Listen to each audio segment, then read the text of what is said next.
máster de neuropsicofarmacología en la Universidad Barceló. Pertenezco al capítulo de políticas públicas de la AAP, Asociación Argentina de Psiquiatría y Salud Mental. En el capítulo, el director precisamente es el doctor Alberto de Such, que nos honra hoy con su presencia. Y, por supuesto, pertenezco a Madre en Marcha. Y lo que intentamos hacer en esta jornada es como esta es una jornada previa a lo que va a ser el Congreso Internacional de AAP en Mar del Plata, que se va a realizar en el Hotel Sheraton del 23 al 25 de octubre. Me gustaría decirles que estamos en el mes de septiembre. El mes de septiembre es un mes que se utiliza internacionalmente como mes de prevención del suicidio. En realidad, cuando hablamos de prevención, lo que decimos es que hablar de suicidio no lo fomenta, sino que lo previene. No contamos con campañas para eso. El número en los últimos 10 años de suicidios ha aumentado de una manera exponencial. Cuando nosotros presentamos este título, que es un título bastante fuerte, ¿no? Porque ¿cuántos suicidios hacen falta para cambiar el artículo 20? Las autoridades quedaron un poco choqueadas por el título que propusimos. Y en realidad preguntaron si teníamos suficientes números como para contar con eso. Y lo que me pasa en particular, y creo que nos pasa a las que vamos a exponer hoy, es que si bien los números y las estadísticas son importantes y que durante muchos años en este país no se le ha dado bolilla a la estadística, me parece que sí hace falta, para nosotros también es muy importante la casuística. Para nosotros los casos no son números, porque atrás de cada número hay una persona, hay una familia, hay un vecindario que sufre. Nosotros no solamente hablamos de suicidio, nosotros hablamos de salud mental. En realidad, hablar de salud mental es tomar en cuenta la enfermedad. Esto significa que toda persona que tiene un trastorno mental, puede ser una adicción, puede ser una depresión, una bipolaridad, una esquizofrenia, no importa qué tipo de patología sea, debe ser reconocido como tal. Debe ser llamado una persona que está enferma, porque eso no es faltarle el respeto, eso es dignificarlo como persona, porque si está enfermo, amerita entonces un diagnóstico, un pronóstico y un tratamiento. La prevención se hace en función de tomar en cuenta que hay enfermedad mental. Si la ley, en lugar de llamar enfermedad, llama padecimiento, estamos en un error. Si la ley pide voluntariedad, estamos en un error. Si la ley lo que pide es un equipo interdisciplinario, no dándole importancia a los médicos psiquiatras, que es la mayor importancia que deberíamos darle, porque son los únicos capaces de medicar, de permitir en realidad una internación o de dar un alta, también estamos en problemas. Después van a ir ahondando en particularidades del artículo 20, en características que queremos contar. Yo lo que les quiero contar es que así como este mes es el mes de la prevención del suicidio, el mes de octubre es el mes de la salud mental. Y por eso aprovechamos a invitar a todos, porque el día 10 de octubre vamos a hacer un abrazo a la Plaza de Mayo a las 16 horas, convocando a toda la gente que quiera abrazar, como nosotros, la salud mental y abrazar la vida. Yo lo que voy a hacer es lo siguiente, yo le voy a pedir a cada uno, esto lo aprendí de mi director, el doctor de Such, le voy a pedir a cada uno que se presente antes de hablar. Y lo que les voy a pedir es que una vez que todos hayan terminado la disertación, estamos abiertos a dudas, a comentarios, a preguntas. Si hay alguien que quiera dejar algo escrito en el chat, también lo tomamos en cuenta. Y si no, lo que pueden hacer es, van a ver que hay una manito, hacen clic en la manito y entonces sabemos el orden en que pidieron hablar para después de terminada toda la disertación, tomarlos en cuenta y pedirles que hablen. Lo que me parece que vamos a hacer ahora es comenzar. Yo creo que hay solo dos cosas que quisiera decirles. Lo más importante para nosotros en salud mental es educación en salud mental integral, así como la gente aprende RCP, y me parece imprescindible, tiene que saber de qué se trata la salud mental y para eso hay que capacitarla. La capacitación se da en escuelas, se da en fuerzas de seguridad, se da en hospitales, se da hasta a los encargados de edificio. Y algo que me parece muy importante también es lo que llamamos redes. Nosotros decimos que la salud mental tiene que funcionar como funciona una célula. Esto lo aprendí del doctor y es, desde que la persona pide ayuda y sale de su ámbito familiar, pide un tratamiento, muchas veces necesaria una internación y medicación. Una vez que sale de esa internación y recibe el alta, no se tiene que ir a su casa. El alta no es volver a casa. El alta es ir pasando por distintos periodos hasta lograr una total reinserción y volver a trabajar normalmente en la sociedad. Una vez dicho esto, me gustaría que Estela Mauric empiece con lo que tiene que decir. Por favor, Lala, bueno, Estela, para nosotros es Lala.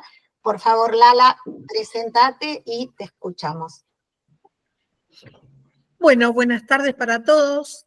Ya todos me conocen, soy Estela Mauric. Hace muchos años que estoy trabajando en adicciones y muchos me conocen porque, bueno, los jueves voy al museo y ahí hay muchas mamás y muchas familias que se encuentran atravesadas por la problemática de las adicciones.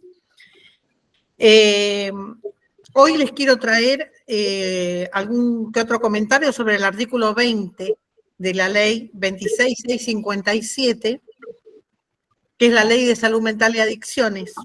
El artículo 20 establece que la internación involuntaria de una persona debe ser considerada como un recurso terapéutico excepcional, utilizándolo solo cuando no sean posibles los abordajes ambulatorios y cuando exista riesgo cierto e inminente para sí o para terceros. Acá les quiero citar el caso de Jorge Cruces, de Bahía Blanca, con autorización de su mamá, porque lo que le pasó a Jorge, precisamente, es la falta total de empatía de los médicos del Hospital Pena de Bahía Blanca. Jorge tuvo que viajar varias veces con la mamá a Buenos Aires, porque en Bahía Blanca no hay ningún dispositivo para atender las adicciones. Vino 2 veces a Buenos Aires. La última vez estuvo 4 días y se escapó. Volvió a Bahía Blanca, la mamá lo judicializó. El hospital no quería internarlo porque le decía que la loca era ella y que la que necesitaba tratamiento era la mamá, no el chico. Estuvo en la guardia varias veces porque manejaba alcoholizado, manejaba drogado. Díganme ustedes si eso no era un riesgo cierto, un riesgo para sí y para terceros. Bueno, esta mamá habla con el director del hospital y le pide, por favor, que autorice la internación del hijo, que estaba cada vez peor. Ya había tenido un intento de suicidio, Jorge. Lo internan en la guardia. Le dan un par de pastillitas como para tranquilizarlo un poco y que se duerma. Y a los 5 días le dan el alta, sin arrimarlo a un tratamiento de salud mental, con todo lo que Jorge tenía y la madre presentaba. Apenas le dan el alta, ni siquiera vuelve a la casa. Se va, recae en alcohol y en cocaína, y la madre va al hospital. De hecho, se enoja mucho con el director porque le había prometido el director que lo iba a internar y que lo iba a hacer ver por un equipo interdisciplinario, lo cual nunca sucedió. Esto pasa el alta el 25 de enero pasado y el turno para Jorge era para el 5 de febrero. Había que esperar todo ese tiempo. Mientras tanto, Jorge se drogaba, se alcoholizaba, era muy violento. El 5 de febrero Jorge se suicida. No llegó a conocer a su hijita porque su esposa estaba embarazada. Con esto quiero decirles que la mamá, cuando asumieron las nuevas autoridades en la legislatura de Bahía Blanca, salió en los medios de comunicación porque fue una persona que se paró, la quisieron parar, la quisieron sacar afuera, pero ella dijo que tenían que ocuparse de la salud mental, porque Jorge no era un número, Jorge era su hijo y perdió la vida por la desidia, por la falta de interés y por la falta de gestión del Hospital Pena, que evidentemente no le interesa ni un poco la salud mental, porque tampoco fueron capaces, aunque sea de disculparse con la mamá, con lo que pasó. Así, hablamos. El caso de Jorge. El caso de Jorge es un caso más de todo lo que viene pasando en Tucumán. Son dos provincias, Tucumán y, ya les voy a decir otra más que es bastante, y San Pedro, que hay mucho consumo y hay mucho suicidio por consumo. La sociedad no se entera de esto, de lo que está pasando. Si uno habla de riesgo cierto e inminente, es absurdo, porque el riesgo habla de una posibilidad o de una potencialidad, entre comillas, y la inminencia habla de algo que ya está consumado. No puede haber una posibilidad y algo que no se pueda discutir. O hay una posibilidad y es discutible, o no se discute y es un hecho. En el año 2023 tuvimos una cifra récord de casos de muerte por suicidio en Argentina. 4.195 personas se quitaron la vida. Esto da un promedio de una muerte cada 2 horas. Si hablamos del presupuesto, que desde que se reglamentó la ley tenía que ser del 20%, hasta el día de la fecha no alcanza al 2%. No hay prevención, ni de prevención de adicciones, ni prevención de suicidio, aún con leyes reglamentadas para que haya. No hay tratamiento, no hay posvención, que la posvención es el tratamiento de la familia que queda afectada por suicidio. La Ley de Salud Mental y Adicciones, desde su reglamentación, no ha traído más que problemas en las personas que padecen una enfermedad mental como a su entorno. Y acá les vuelvo a repetir, San Pedro y Tucumán son referentes en muertes por suicidio y por consumo con una tasa altísima. La salud mental es un derecho, no es un privilegio de unos pocos. Y el suicidio es sufrimiento. Todo lo demás que se hable son prejuicios. Muchas gracias. Le doy la palabra a Juli.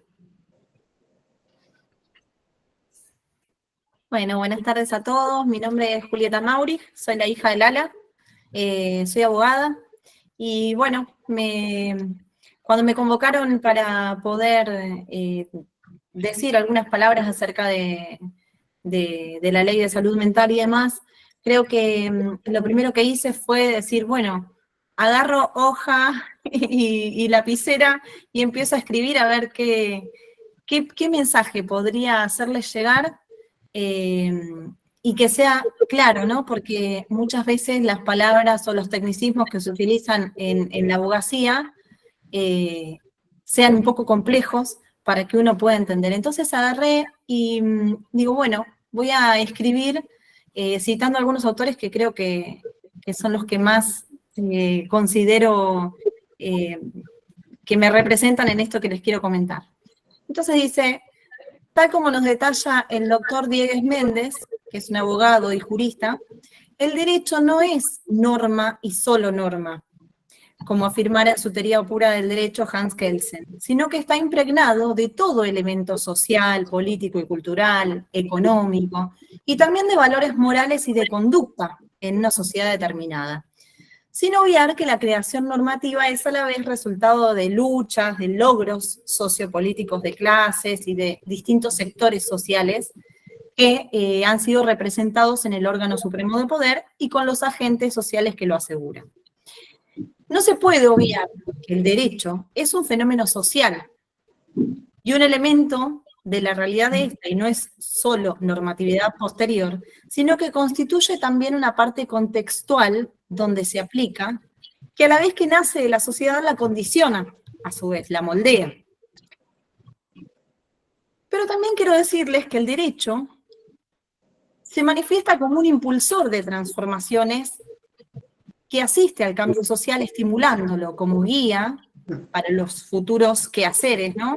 O instrumentos de cambio, lo que le hace aparecer como un fenómeno, podríamos decir, presocial, independiente y anterior a la realidad, aún sin serlo.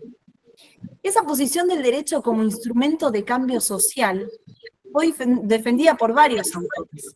¿Y por qué les hago este comentario? Porque la gran mayoría de los autores nos muestran que si la norma, en este caso podríamos decir la ley actual que tenemos de salud mental, no tiene los efectos previstos o en un momento determinado deja de tenerlos, puede ser entonces un indicador la necesidad de introducir cambios en el sistema jurídico para que pueda ser eficaz y en este caso estos cambios vienen a ser una consecuencia de cambios sociales. A mí me gusta aclarar esto porque pasa que muchas veces en la discusión viene esto de, bueno, es la interpretación de la norma, no es la norma como tal, es la aplicación de ella. Pero me parece muy importante esto de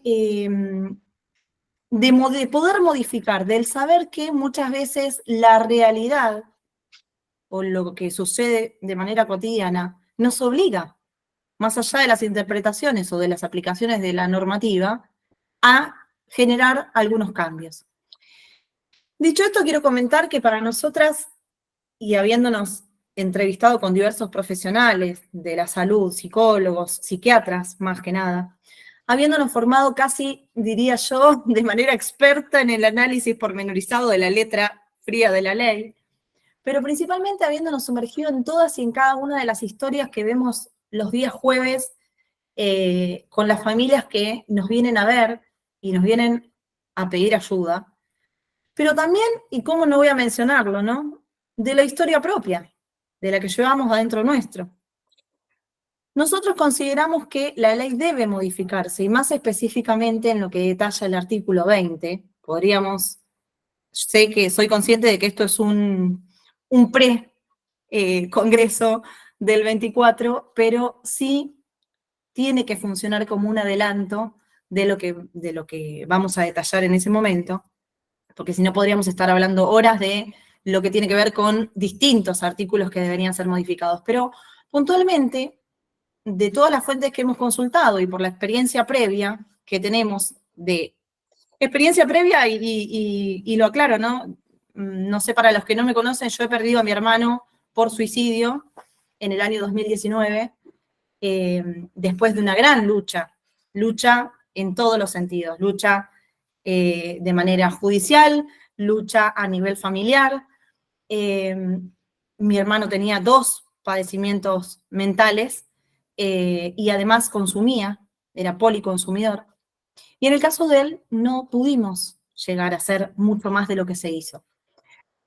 Entonces, por eso quiero decirles que consideramos fundamental esta observación de modificar el artículo 20, porque una de las mayores trabas y dificultades a la hora de las evaluaciones interdisciplinarias se presenta con esto que se mencionaba Lala, de determinar lo que llaman riesgo cierto e inminente. Nosotros, gran parte de la propuesta que hacemos tiene que ver con el análisis de la persona, de cada uno de nosotros, como un todo integral. Y como tales, limitar una evaluación que a veces tarda años en llegar, y yo hago esta aclaración porque trabajo a diario con las leyes y con los pedidos judiciales y demás. Entonces, muchas veces tarda muchísimo en llegar. Pero limitar esa evaluación únicamente a un riesgo inminente genera que no se pueda tener en cuenta el riesgo potencial en función del grado de vulnerabilidad sostenido en el tiempo. Esa principalmente sería para nosotras un gran avance en cuanto a la modificación, porque el riesgo cierto e inminente es situacional, es decir, se circunscribe a una situación o un momento específico, motivo por el cual muchas veces, después de esta lucha eterna, parece, de poder conseguir un oficio judicial para encontrar a la persona que muchas veces está en situación de calle y hay que hacer una búsqueda de paradero y que todo se coordine a su favor, digamos, una vez que se llega, muy probablemente de la evaluación, si lo encontraron un poquito peor de lo que generalmente está, la evaluación probablemente sea que él presenta un riesgo y quede internado de manera involuntaria.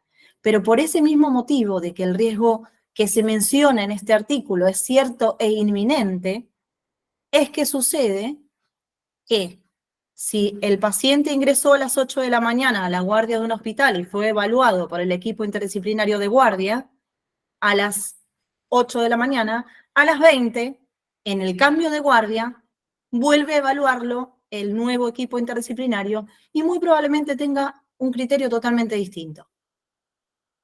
Esto hace que toda la lucha que uno viene teniendo, a veces de meses, se tire absolutamente al tacto, ¿no es cierto? Bueno, un factor clave para evaluar riesgo cierto e inminente debe ponderar en lo que tiene que ver con antecedentes clínicos del paciente, su discurso fatalista, la falta de adherencia a un tratamiento ambulatorio, el rechazo de una internación por vía voluntaria, y todo esto, gran parte de esto que decíamos, de modificar riesgo inminente por riesgo potencial en función del grado de vulnerabilidad sostenido en el tiempo, también decimos que sería sumamente beneficioso que si el paciente a evaluar cuenta con una red de apoyo familiar, una red de contención, a veces son, no sé, grupos de amigos, no necesariamente tiene que ser la familia, ¿no? Pero si existe una red, que puedan entrevistarse con esa red. Entonces, de esa manera sí, poder hacer una evaluación que sea conforme a lo que somos, un todo integral. Esa evaluación sería mucho mejor si pudiera ser realizada por personal especializado en la materia, porque lo que tiene que ver con las incumbencias, ¿no? Es mucho más enfocada y tal vez oportuna la evaluación cuando son especialistas en la materia. Entonces, teniendo, y con esto yo ya cierro, teniendo en consideración estas cuestiones mínimas que les adelanto como para poder tener en cuenta en una posible modificación, también considerar en las evaluaciones lo que tiene que ver con la conciencia de su situación, si tiene y acepta el cuidado de su entorno, porque muchas veces lo tienen, pero no lo aceptan el cuidado. El nivel de agresividad, el nivel de autonomía en el desempeño cotidiano, y muchas veces, y algo que lo quiero mencionar porque de entrevistas que hicimos con diversos profesionales nos decían que las veces que no se ha indicado internación para casos en los que realmente se evaluaba que existía riesgo, muchas veces el parámetro tenía que ver con si existía este entorno positivo o no. Por lo cual me parece sumamente importante tenerlo en cuenta. Por último, les quiero leer una frase que dice: durante los últimos 33 años me he mirado al espejo todas las mañanas y me he preguntado, si hoy fuese el último día de mi vida, ¿querría hacer lo que voy a hacer hoy? Si la respuesta era no, durante varios días seguidos, entonces sabía que tenía que cambiar algo. Esta frase pertenece a Steve Jobs y me gusta mencionarla porque durante largo tiempo me he preguntado lo mismo y sinceramente la respuesta era no. y hoy poder estar trabajando en esta posible modificación creo que es la alternativa más eficaz a toda la problemática de la realidad que nos está desbordando. Muchas gracias.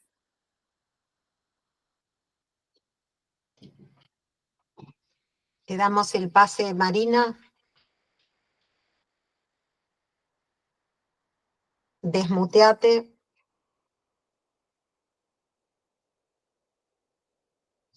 A ver, toca el microfonito.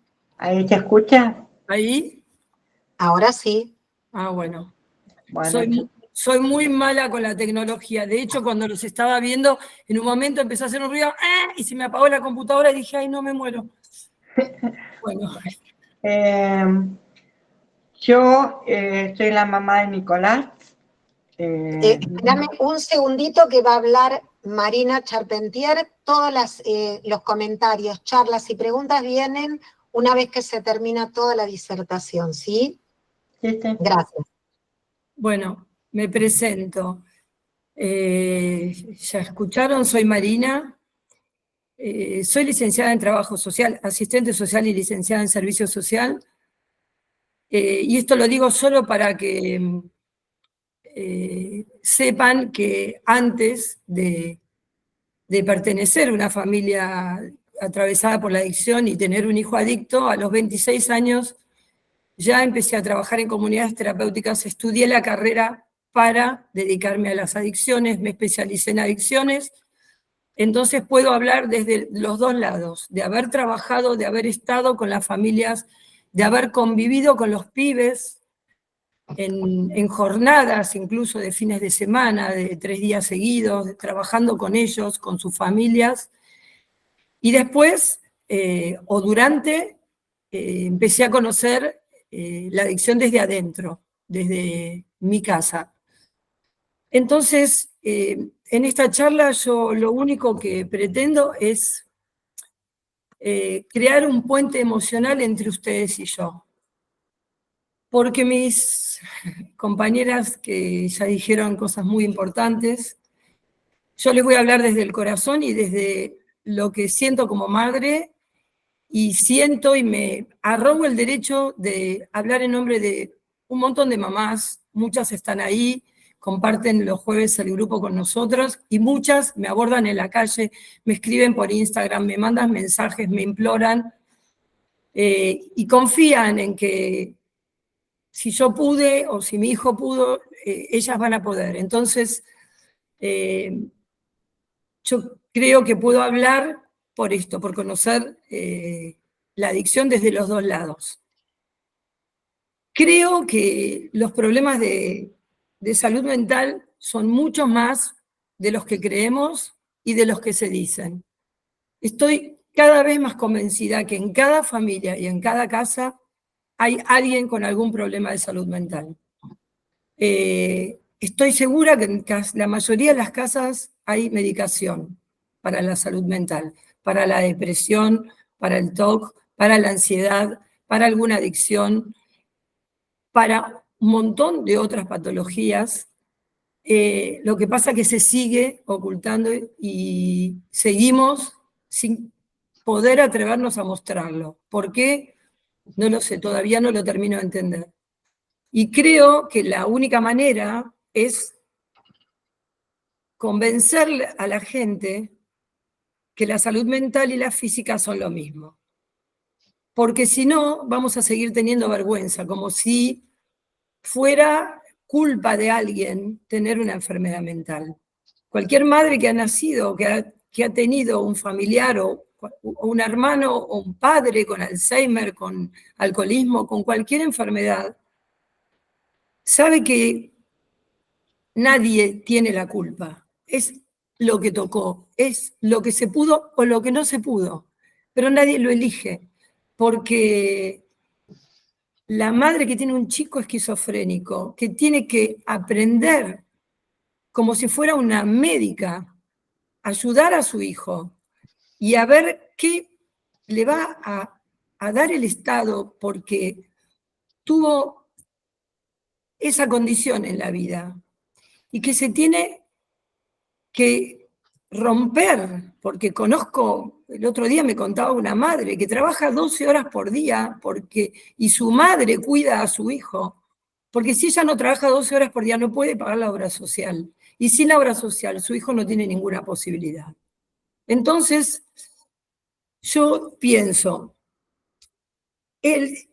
no voy a hablar de otros países porque desconozco, pero este país invierte fortunas en la salud física, fortunas en el cuerpo, en hospitales, en sanatorios, en tratamientos, en prepagas, en un montón de cosas para el cuerpo. ¿Por qué no para la mente? ¿Por qué no para el cerebro? ¿Por qué no para el corazón, para el alma, para el dolor, la angustia, la psiquiatría y la psicología? ¿Se lo preguntaron? ¿Por qué? ¿Quién dijo que uno es más importante que el otro? No lo puedo entender. Porque es más, si a mí me falta una pierna, un brazo, o tengo diabetes o cualquier cosa, puedo vivir, puedo trabajar, puedo tener una pareja, puedo tener hijos. Si yo tengo un problema de salud mental, si yo soy esquizofrénico, o padezco la adicción, o soy anoréxica, o cualquier otra enfermedad, probablemente no pueda vivir en paz, no pueda trabajar, no pueda formar una pareja, o no pueda tener hijos, y no pueda dar amor, ni recibir lo que necesito. ¿Por qué? Es muy injusto, me parece absolutamente injusto. Entonces, yo creo que hay solo tres en esta cuestión de la salud, o mejor dicho, de la enfermedad mental. Hay tres patas fundamentales para mí, en mi experiencia. Una es el equipo terapéutico, a la cabeza el médico, a los que yo he aprendido a respetar y a amar, porque les debo la vida a mi hijo. El equipo terapéutico del médico para abajo con todo lo que implica, todos, desde los psicólogos, los trabajadores sociales, los enfermeros y todo lo que viene para abajo. Equipo terapéutico. Familia, madre, padre, hermanos, abuelos, tíos, vecinos, amigos o lo que se tenga. Equipo terapéutico, familia. Tercer pata para mí, la medicación. Gracias a Dios existe la medicación hoy, porque conozco un montón de gente en mi historia que hace 50 años terminó muriéndose en un psiquiátrico o suicidándose. ¿Por qué? Porque no había una medicación que pudiera ayudarlos. Y esas personas hoy estarían vivas. Una de ellas era mi padrino. Y no encontró una medicación que lo ayudara. Y seguramente era bipolar y podría haber tenido una vida normal. Entonces, vuelvo a este triángulo. Familia, equipo terapéutico, medicación. ¿Es tan difícil? ¿Es tan imposible lo que estamos pidiendo? Medicación hay. Si hay para el físico, ¿por qué no hay para la mente? Puede haber. Hay, existe y hay que invertir en eso. Hay médicos y hay familias o grupos o redes. Entonces, ¿contra qué estamos luchando? Si ese tándem funciona, las personas enfermas tienen una posibilidad. Mi hijo lo tuvo. Mi hijo tuvo la suerte, la bendición de tener un gran equipo terapéutico, de tener una familia que lo apoyara y de encontrar la medicación adecuada. Para que la encontrara, tuvo que estar internado no menos de 10 veces. Perdí la cuenta, pero vamos a decir 10 en los últimos tiempos. Entonces, discreparán. La ley dice que hay esto, que hay ambulatorio, casa de medio camino, zaraza, zaraza y zaraza. Estoy convencida que una persona que consume hace 5, 10 años, 15 o 20, si no se la interna, no va a parar. No puede parar. Necesita ayuda, necesita un vínculo con un equipo terapéutico, un médico, alguien que lo guíe y en quien él confíe. Y necesita la medicación adecuada. ¿Cómo hacemos para darle la medicación adecuada en un ambulatorio? No hay manera. Entonces, esta es mi opinión y me hago cargo, pueden no estar de acuerdo. Yo estoy convencida que el artículo 20 es necesario porque el derecho humano de un enfermo mental es una mentira. No hay derecho humano que valga, porque si estás enfermo y no tenés salud, no hay mente que pueda pensar y que pueda sentir correctamente. Esa persona necesita que su equipo terapéutico o un equipo terapéutico o su familia lo internen para que encuentren la medicación necesaria y para que pueda tener conciencia de enfermedad y para tener la oportunidad de elegir otra cosa, de recuperar la capacidad de elegir y la voluntad. No me parece que sea tan difícil y no me parece que guardar 30 días o 60 o 90 a una persona para darle la oportunidad de ser un ser humano como cualquiera de nosotros, sea tanto pedir. Entonces, yo creo que no nos queda otra que alianzarnos entre nosotros, médicos, familias, los que quieran, laboratorios, prepagas, y buscar, escuchan los jueces, para que tengan la compasión, el entendimiento, que cuando una madre está pidiendo por favor internen a su hijo, no le está quitando ningún derecho humano, se lo está dando, le está dando el derecho humano a ser saludable. Yo lo pude hacer, luché contra viento y marea, teniendo las mejores posibilidades económicas, teniendo conocidos, teniendo un montón de cosas, me fue casi imposible. Mi hijo hoy está bien, lleva casi 6 años de tratamiento ininterrumpido con 3 recaídas, pero 1 año y 8 meses limpio. Y es feliz y me dice, mamá, me salvaste la vida. ¿Por qué? Porque lo judicialicé y lo puse en un psiquiátrico. Y no lo vi por 1 mes. Y cerré los ojos y dije, le estén haciendo lo que le estén haciendo, nunca será peor que lo que él se está haciendo a sí mismo. Entonces, ¿de qué derecho humano habla esta ley? No lo entiendo, ni lo voy a entender nunca. Yo creo que nosotros, como salida, tenemos que unirnos, crear ese puente emocional para abrirle el corazón a los jueces y a los diputados y senadores, para que entiendan que lo que estamos pidiendo no es nada del otro mundo. Pedimos que nos ayuden a internarlos y ¿saben qué? ¿Yo qué pido? Que agarremos el Borda y el Moyano y los convirtamos en los mejores psiquiátricos y comunidades terapéuticas de Latinoamérica. Tenemos el predio, tenemos los mejores médicos de Latinoamérica, porque los médicos de la Argentina son brillantes, tienen conocimiento, capacidad y corazón. No sé si en todos lados tenemos eso. Tenemos el lugar. ¿Qué esperamos? ¿Por qué? ¿Por qué hay un lugar para infectocontagiosas? ¿Por qué hay un Santa Lucía? ¿Y por qué hay tantos lugares? ¿Y por qué no esos lugares se vuelven a poner en funcionamiento? Porque tenemos miles de personas que cuando logramos que lleguen a un hospital, porque la ley dice que primero tienen que ir al hospital, intentan desintoxicarlo. Mentira. Lo llenan de clonazepam, eso no es desintoxicar. Y si tuviéramos un gran hospital psiquiátrico trabajando con toda su potencia, con camas dignas, con infraestructura digna, con médicos que ganen el sueldo que merecen, con enfermeros con sueldos dignos, y logramos eso, creo que tendremos muchísima gente con muchas más posibilidades. Yo sueño con eso. Yo sueño que tengamos, como se ve en alguna serie o en alguna película, lugares con lugares verdes, con el espacio que necesita una persona con un ataque psicótico, con una adicción o con una esquizofrenia, que pueda caminar, que pueda fumar y no molestar a un enfermo que está internado al lado. El que cree que un adicto o una persona con psicosis, y perdón que me meto en un área que no me corresponde, hablo desde lo que vi como madre. He tenido a mi hijo en un sanatorio con personas llenas, internado de cualquier persona con con otra patología. Y mi hijo caminaba por el pasillo fumando, porque si no fumaba, se volvía loco. Y era lo que necesitaba. Y sí, lo dejaban, se escondía, o los médicos se hacían los que no veían. Una persona que está en un brote necesita otra condición.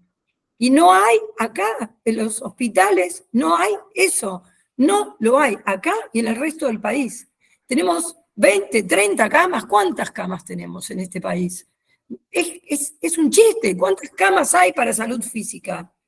¿Cuántas camas hay para enfermedad mental? Entonces, propongo no pelear más con los jueces, ni con los diputados, ni con los senadores.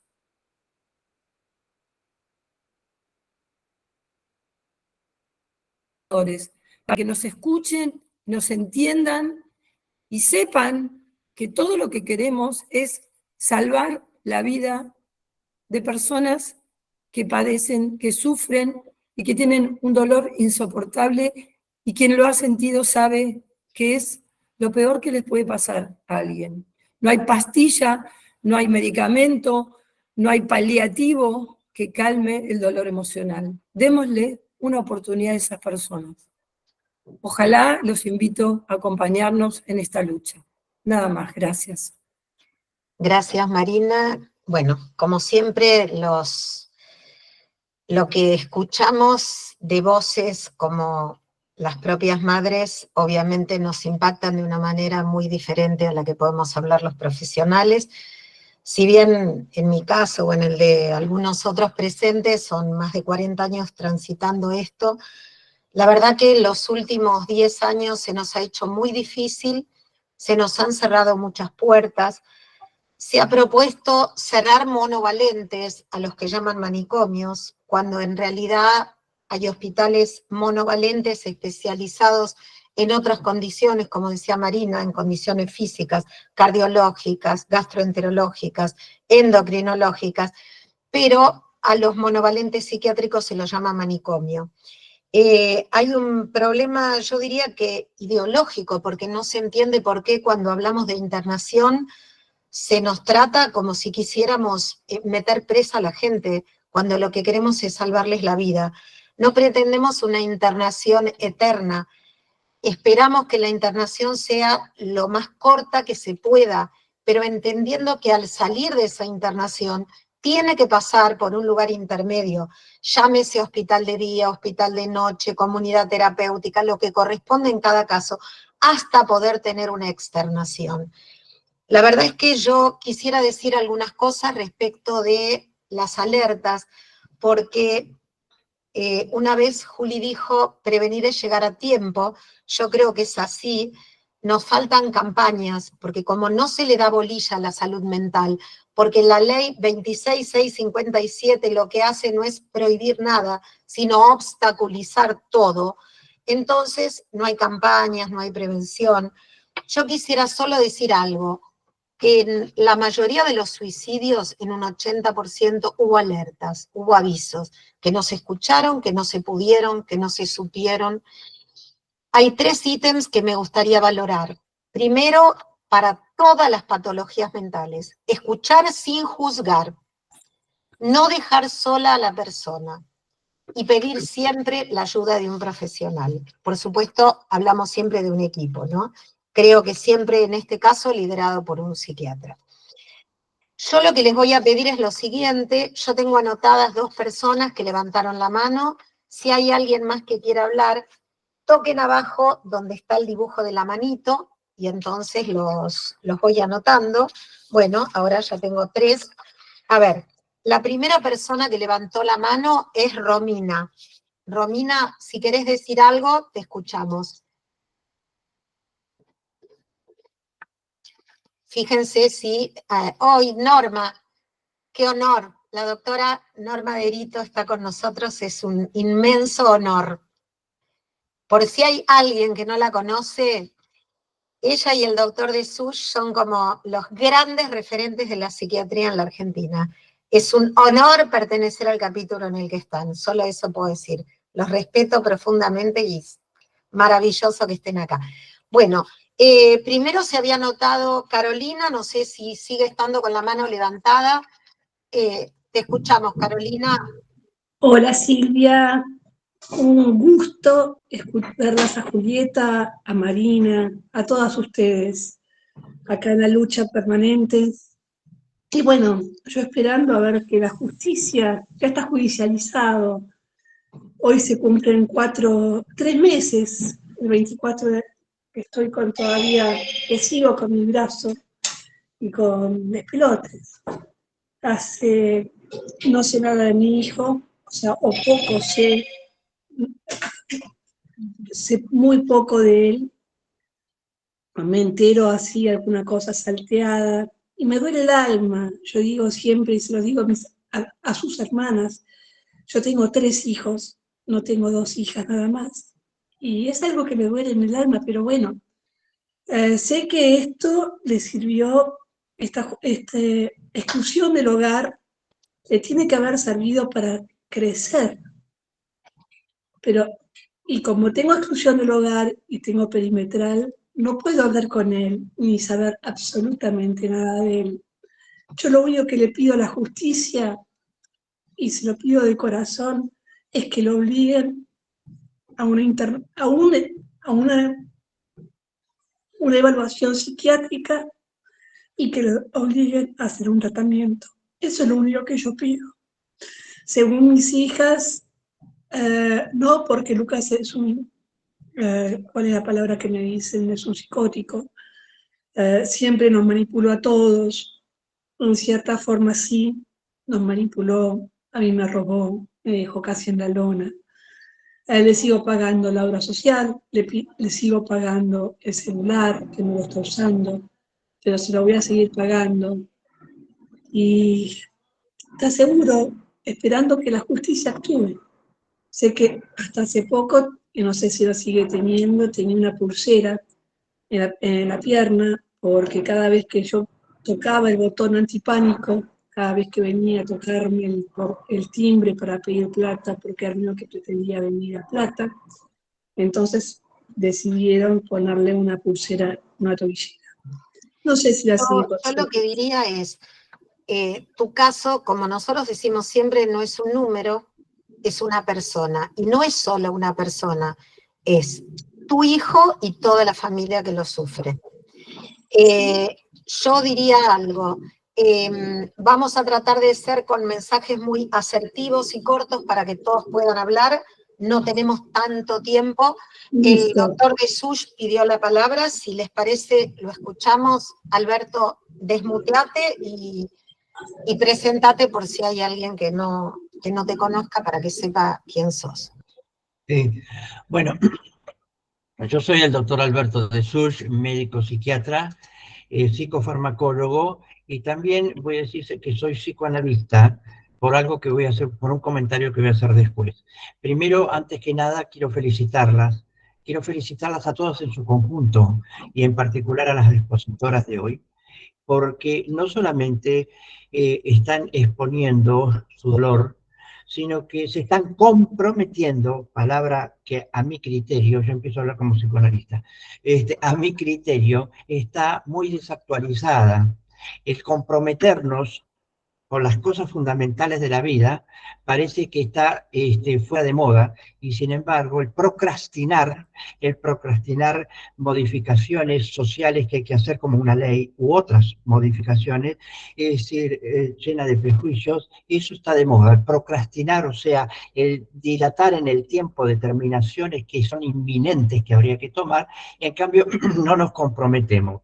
Entonces yo en esta oportunidad quiero decir brevemente, para no sacarles el tiempo valioso de ustedes, que sí me voy a comprometer en primer lugar en poderlas abrazar en el 10 de octubre, en el abrazo a Plaza de Mayo, no solamente deseando que haya salud mental en la Argentina, sino abrazándolas a ustedes en particular por el compromiso que toman en esta audaz actitud que realizan. Con respecto a, quiero decir algo que es fundamental y que por eso dije que lo decía como psicoanalista. Está subyacente en el discurso de las tres expositoras algo que considero que es una mística en la Argentina. Es un poco fuerte lo que yo voy a decir.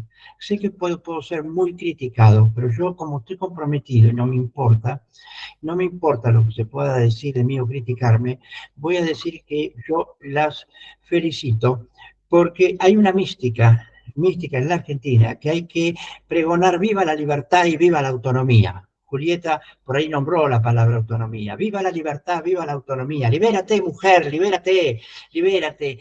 Y en realidad, a mí me parece que nosotros, los psiquiatras y el equipo interdisciplinario, cuando internamos a una persona, nosotros no le quitamos la libertad, sino la libertad se la quita la enfermedad, como dijo María. La libertad se la quita la enfermedad.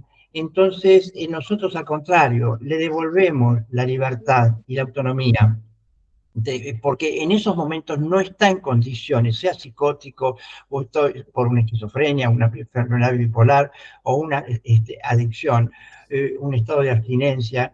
Es decir, yo creo que eso es lo que le quita la libertad. Y entonces tanto con la libertad, libérate, libérate, no, primero justicia, justicia, justicia social.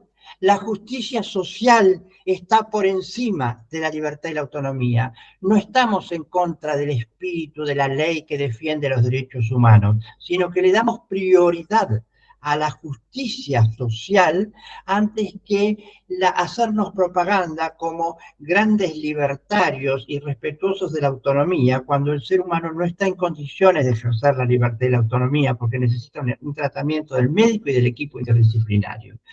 Bueno, no quiero solamente decir eso que quería acotar, que es esto que yo sé que puede irritar algunos oídos cuando digo que para mí la libertad y la autonomía son secundarios.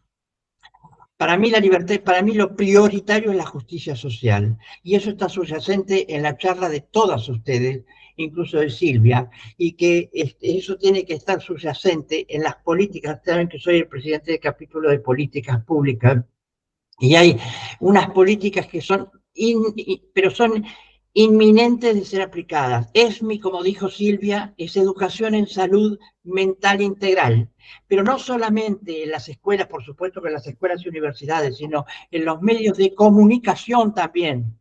En los medios de comunicación, porque en los medios de comunicación se dicen barbaridades y se introducen ciertas ideas sociales que son desgarradoras, como alguna que yo escuché diciendo: nena, si vas a visitar si querés a tu abuelita, no la vayas a visitar en épocas de pandemia.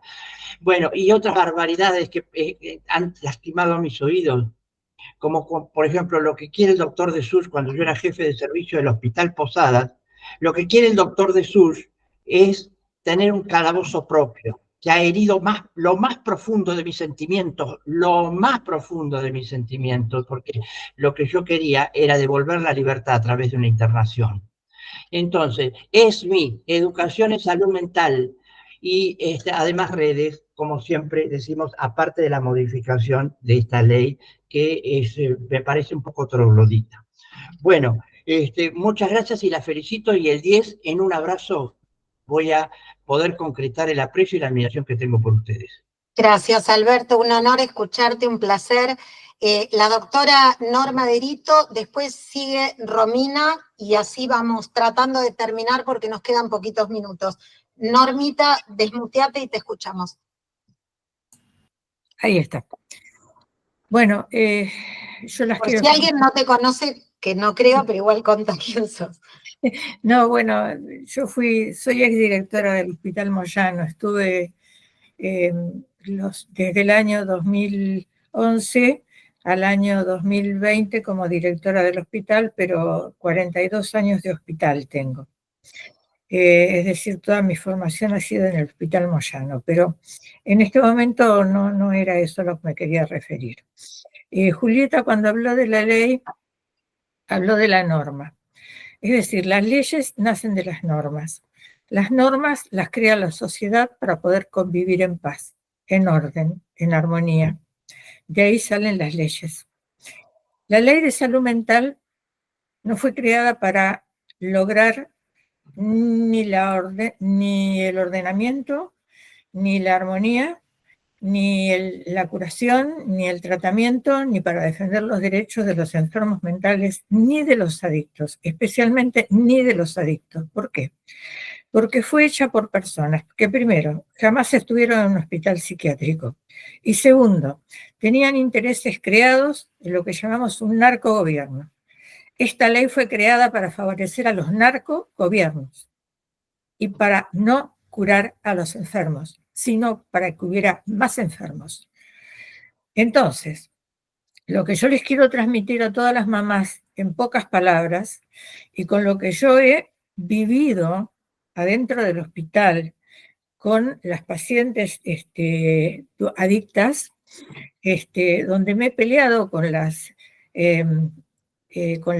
abogadas del artículo 22, porque yo quería una vez no dejar a una paciente adicta salir porque sabía que iba a la villa y volvía destruida, pobrecita, y realmente me agarró en el pasillo, me zamarrió esta abogada del artículo 22 y me dijo: usted no le puede quitar el derecho a drogarse y a hacer de su vida lo que quiera, pero se va a morir, le dije. Es un problema de ella, me contestó. Y en todo caso, acá de lo que se trata es de una ideología política. Esa fue la contestación que me dio la abogada del artículo 22. Como yo ya tenía claro para dónde iba esta ley y contra qué estábamos luchando, porque a mí Graciela Iglesias, la presidenta creada por el artículo 22, me quiso llevar presa, porque no la dejaba entrar a modificar las historias clínicas. Así que conozco muy bien a esta gente, conozco muy bien el por qué crearon esa ley.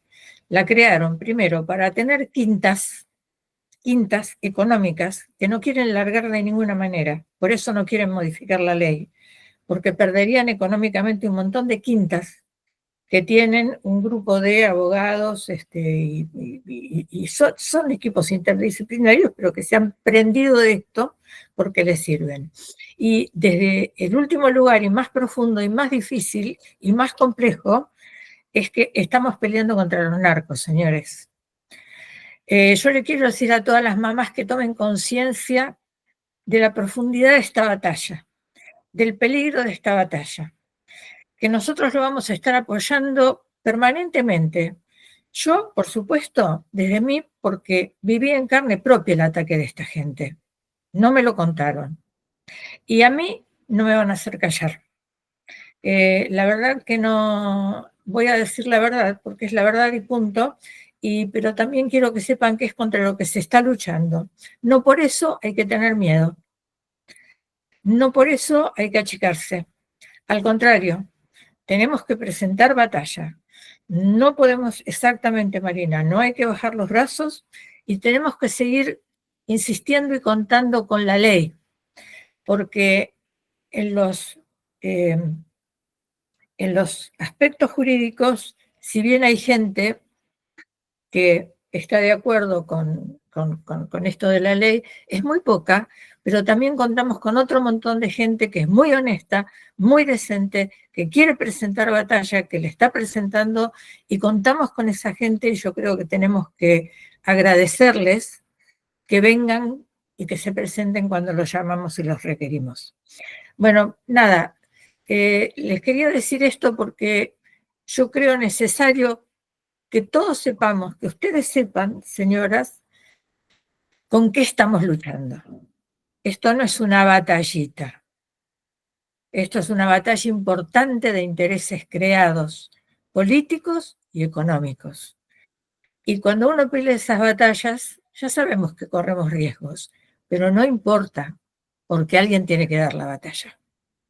¿Y quién mejor que los que la han vivido y se han sido perjudicados en primera instancia? Son quienes mejores la pueden dar porque saben el sufrimiento que esta gente está llenando el país de este sufrimiento. Niños, niñitos, que hoy a los 10 años paran su desarrollo de su cerebro, su desarrollo neuronal. ¿Por qué? Porque acceden a la droga y ese cerebro ya no sirve más, señores. Y cuando pasaron 10 años, la sangre llegó al río y no se puede volver atrás. Entonces, la batalla tiene que ser dura y tiene que seguir. Discúlpenme. Gracias, Norma. Gracias. Eternas gracias. Un honor.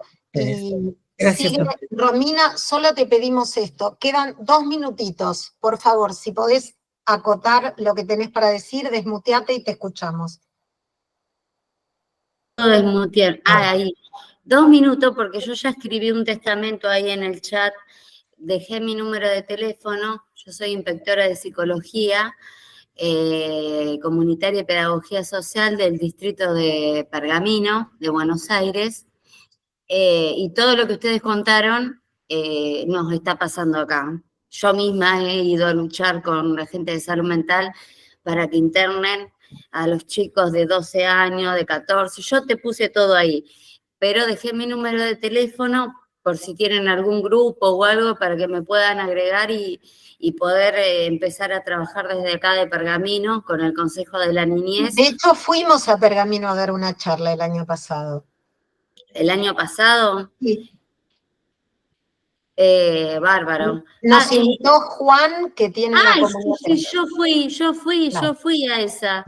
Fui a esa, sí. Lo que pasa que Cedronar, la granja de San Camilo, acepta mayores de 18 años y es voluntario. Y ahí tenemos la traba que tenemos chicos de 12 años, de 10 años, de 14 años que están en situación de calle con alto consumo y bueno, y no sabemos qué hacer ya.